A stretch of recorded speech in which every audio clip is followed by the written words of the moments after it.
Estas elecciones legislativas anticipadas han llegado después de los malos resultados del partido de Emmanuel Macron en las pasadas elecciones europeas y precisamente la relación con Europa junto a la guerra en Ucrania son dos de los puntos más importantes de la política que se tratará en este nuevo hemiciclo que saldrá el domingo después de la segunda vuelta para analizar lo que espera en materia internacional. Hoy vamos a hablar con Aymeric Duguet, analista internacional y profesor de Relaciones Internacionales en la Pontificia Universidad Javeriana de Bogotá.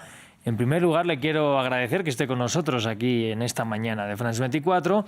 Y antes de entrar a hablar de los programas de los diferentes partidos y coaliciones, me gustaría que nos explicara la tensión en materia internacional que se puede dar en Francia entre el legislativo y el presidente, porque parece que finalmente se entiende que la política internacional la maneja el presidente, en este caso Emmanuel Macron. Buenos días. Sí, efectivamente, en Francia se habla muchas veces de un sector reservado en mano del presidente para la política exterior. Y recordamos que en Francia ya hubo escenarios de cohabitación en el pasado entre la derecha y la izquierda, y el tema de la política exterior siempre ha sido un tema un poco de tensión entre el presidente y el primer ministro, pero siempre el presidente buscó conservar un cierto control sobre el tema entonces de la política exterior, de la política de defensa, y eso va a ser el caso nuevamente en caso de tener una cohabitación. Si tenemos una cohabitación con el presidente Macron y un primer ministro de agrupación nacional, vamos a ver probablemente una tensión sobre el tema de política exterior. Ya hemos observado que Macron ha nombrado ciertos embajadores en los últimos días para justamente tener un cierto control sobre el futuro de la política exterior, mientras que Marine Le Pen dijo que el control de la política del presidente sobre la política de defensa como jefe del ejército era algo honorífico más que real, y eso llevó a una respuesta muy dura de Macron y una disputa en cuanto a la interpretación de la Constitución sobre el rol del presidente y el rol del primer ministro. Pero quiero hablar ahora de un caso hipotético que, aunque es más improbable, también podría llegar a pasar el domingo, y es que viéramos un primer ministro de la Francia insumisa, de ese nuevo Frente Popular, llegar al poder. Vemos ahora que parte del partido de Macron no está dispuesto a retirarse para dejarles el camino hecho en esta segunda vuelta. ¿Sería más fácil llegar a ver un entendimiento en esta materia internacional entre alguien del nuevo Frente Popular y el presidente? Porque recordemos, la Francia insumisa ha aceptado, por ejemplo, pues esa buena sintonía con la OTAN dentro del programa. Sí, bueno, es una pregunta interesante. Me parece que es casi imposible tener una mayoría absoluta del lado del nuevo Frente Popular, pero en caso de tenerlo, el tema de la política exterior sería complejo porque hay muchas divisiones dentro del nuevo Frente Popular sobre estos temas precisamente de política exterior, de política de defensa. Recordamos que dentro del nuevo Frente Popular tenemos al Partido Socialista, el Partido Ecologista, Francia Insumisa y el Partido Comunista. Y sobre el tema de la OTAN, por ejemplo, hay claramente pues una posiciones opuestas a la OTAN por parte de Francia Insumisa, que no comparten de la misma manera los otros partidos políticos. También no hay exactamente la misma línea frente al tema de Ucrania, porque Francia Insumisa es muy crítico en contra de un apoyo muy fuerte a favor de Ucrania y ha tenido posiciones entonces en contra de una ayuda masiva a Ucrania, en particular en materia militar.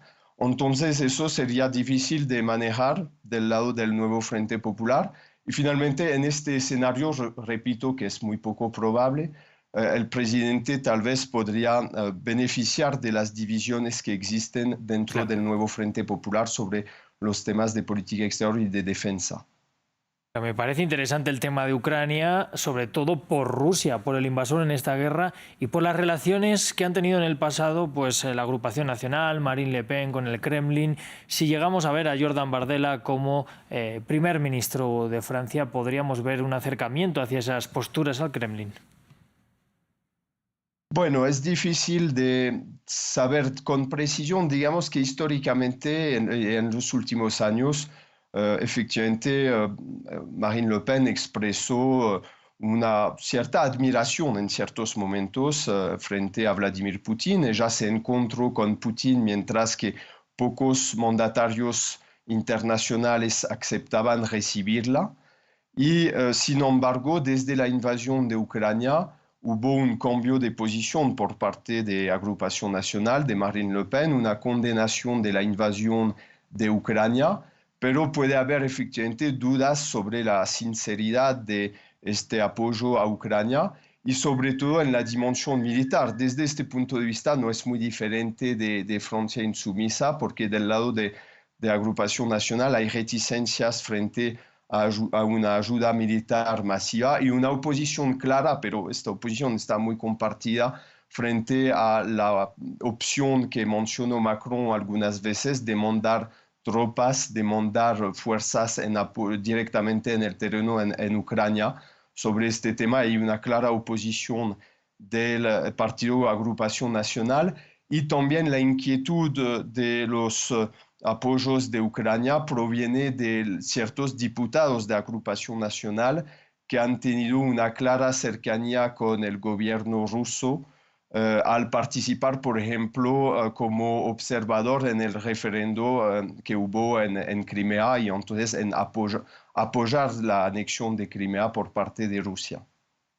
Bueno, quiero cerrar con la relación entre Francia y Bruselas, con la Unión Europea, porque claramente Francia es uno de los motores de este grupo europeo. ¿Qué pasaría si llega Marine Le Pen, su partido, al poder? Porque hemos visto como la extrema derecha en las últimas elecciones cogió mucho poder, pero se han visto relegados. Ha habido muchas quejas de la extrema derecha en general por el reparto de los principales puestos. ¿Qué podríamos ver en materia europea? Bueno, en materia europea debemos observar lo que pasó con el caso de Italia.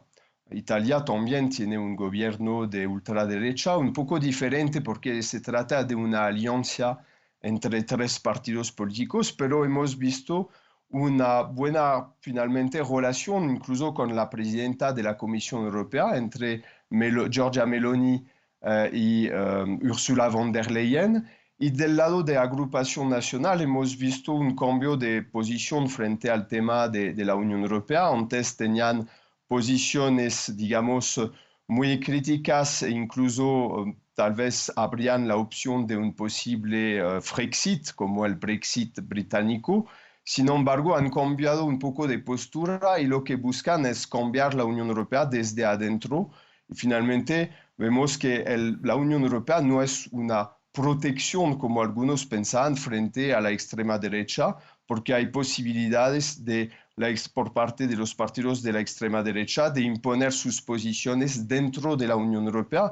Y además, algunos pueden también decir que, de una cierta manera, el juego político europeo que busca el consenso que ha buscado en las últimas décadas privilegiar el consenso entre grandes partidos de derecha, partidos de izquierda, finalmente han favorecido el juego nacional de la extrema derecha, porque ayer en su discurso Marine Le Pen se presentó como la alternancia y se pudo presentar como la alternancia como consecuencia de los fracasos de los gobiernos anteriores que han decepcionado los gobiernos de izquierda, de derecha, porque estos partidos no pudieron cumplir sus promesas frente a sus electores por las restricciones impuestas a nivel de la Unión Europea. Claro. Entonces, creo que el tema de la Unión Europea se debe analizar desde varias perspectivas. Claro. Y se debe ver que finalmente el objetivo actual de Marine Le Pen es claramente cambiar a la Unión Europea desde adentro, no tanto rechazar la Unión Europea. Bueno, pues Aymeric Durek, muchas gracias por estar con nosotros, ayudarnos a entender un poquito más el contexto internacional también de estas elecciones. Muchas gracias. Nosotros nos vamos ya a hacer una breve pausa, enseguida volvemos.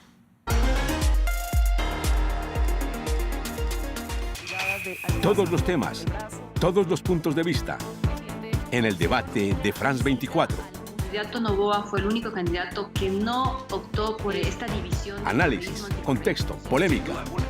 La actualidad internacional en todas sus aristas. Sea parte de El Debate en France 24 y France24.com.